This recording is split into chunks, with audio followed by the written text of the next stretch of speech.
If you're anything like me, there's probably a bunch of projects that are unfinished that are probably just 8-bar loops sitting in your DAW and waiting to be opened again or to be trashed. Typically speaking, you have three options. You can either A, get rid of it, or let it sit, never to be opened again. You can B, force yourself to finish it, which I have a masterclass on currently up for the Arcana members, or C, which is something that I'm going to be talking to you about today, which is reusing your old projects and repurposing them into something that is useful or new and organic. Now, the most important thing that I'm going to be teaching you today is the approach and the perspective. And if you take this approach and you take this perspective, this could be something that could be one of the most powerful, like creative tools that you will ever learn. This is going to go hand in hand with another masterclass that I'm working on, which is the idea of resampling, which we will get into in just a bit. But more importantly, what I wanted to talk to you about is the whole approach to when you're writing music in the first place. So let me ask you, have you ever opened up a DAW and you're like, I don't know what to write, but I'm going to start an idea, and maybe you have the expectation of writing a banger, or you have an expectation of writing your best piece? I've been there. And a lot of times the reason why I close the project is because I expect myself to be making something amazing, and I'm left shortchanged because of creativity. I'm going to ask you to do something different. What we're going to be taking a look at is how to write music with intent. And writing with intent or sketching these ideas is not a sense to come back to later and continue working on an idea that you hate. It's actually the intent on reusing this project that you don't have any attachment to for something else in general. And the easiest way to do that, of course, is with drums, but let me open up something for you just to give you a slight perspective. Now, my typical workflow approach is generally with taking something and resampling it. Now, yes, I do my sound design from scratch 9 times out of 10, where I'll make percussive generators, kicks, snares, blah, blah, blah. But at the same time, doing things in that way might not always be the best approach, when sometimes you just want to maybe open up a more simple program like this and just play.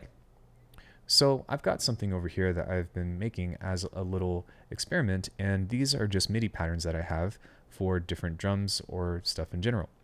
Now, I'm going to be using this just because it's going to be easier for me to kind of demonstrate what I'm talking about.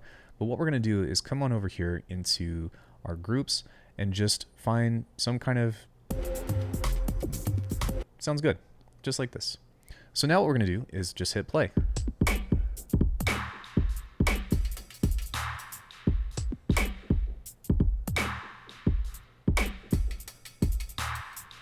So with this, it's very common for you to, sketch out a beat like this, and this would be the point. Maybe you add some drums or some other bass or some kind of melodies or something, but this is the point where you typically close the project and you're like, I'm done.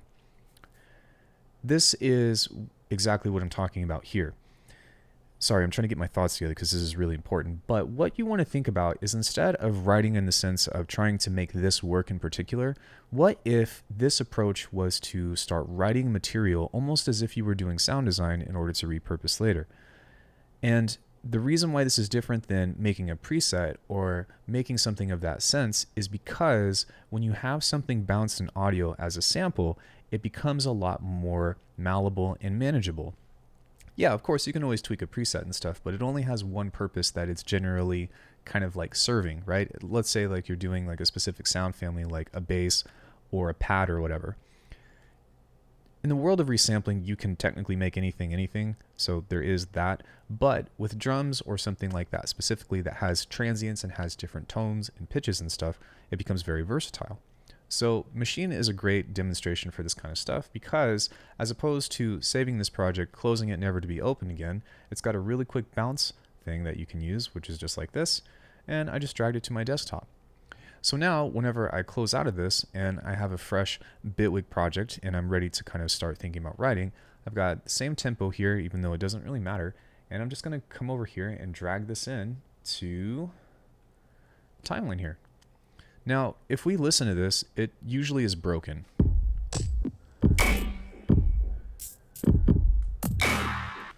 Good. That's a good thing, Because now that we've dragged this in and everything is different than what it's supposed to be, what you should be thinking about is how to change this into something different than, well, what it's supposed to be. For example, this was meant to be in a halftime idea. So if I were to leave this as raw, then we'd have that same kind of swingy beat that I created.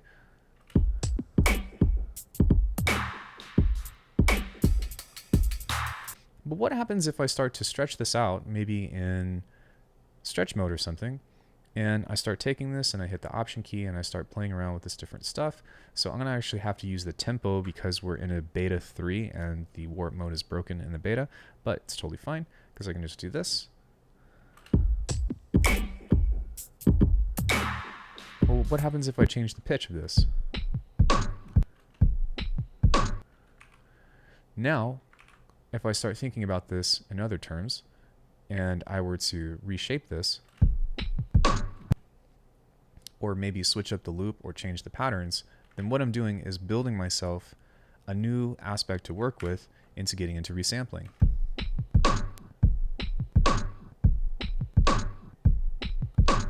And even if I don't like what I'm making per se, I can always do something like switch this into the tempo mode right here.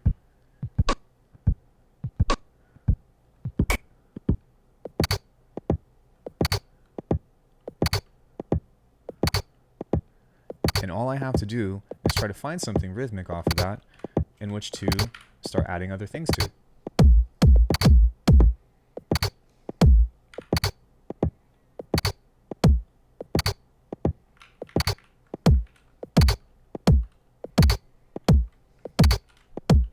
But what happens if I duplicate this?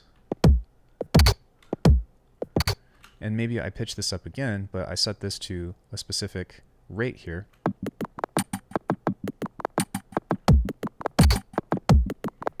Well, suddenly this idea that I took here changed into a completely different idea in which to gain inspiration from.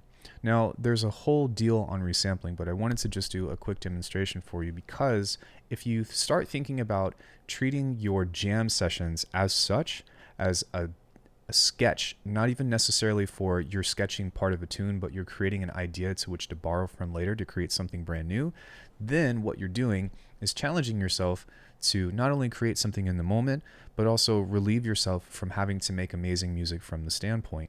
And this can be done with just about anything. It doesn't have to be drums, it doesn't have to be bass, it doesn't have to be really anything other than just sound. What I would recommend and why this works so well is because a lot of times with these 8-bar loops and these projects that you make, they're usually really short. If you have, 20 minutes of granular footage, if you have 20 minutes of granular stuff to sort through, then a lot of times you become desensitized to it and it can be kind of troublesome to find the cuts that you like. But if you start with something that's more bite-sized, just like, eating a really large portion of a meal, you have to eat it one bite at a time. So give yourself sizable amounts of things to work with and start looking at your projects that you have in a different light. It's not about what comes out of it. It's about understanding that you are creating content and you can repurpose that content into something else. And if you treat your jam sessions like that, where you're maybe making something in a different DAW, maybe you are just recording a rhythm, maybe you are just kind of having fun messing around, that is where things are going to come alive for you and you're going to get very comfortable with getting yourself out of beat block. Please subscribe to the channel if you guys like this kind of content. This is probably one of the most important things that I could ever teach you as a music producer and a musical artist.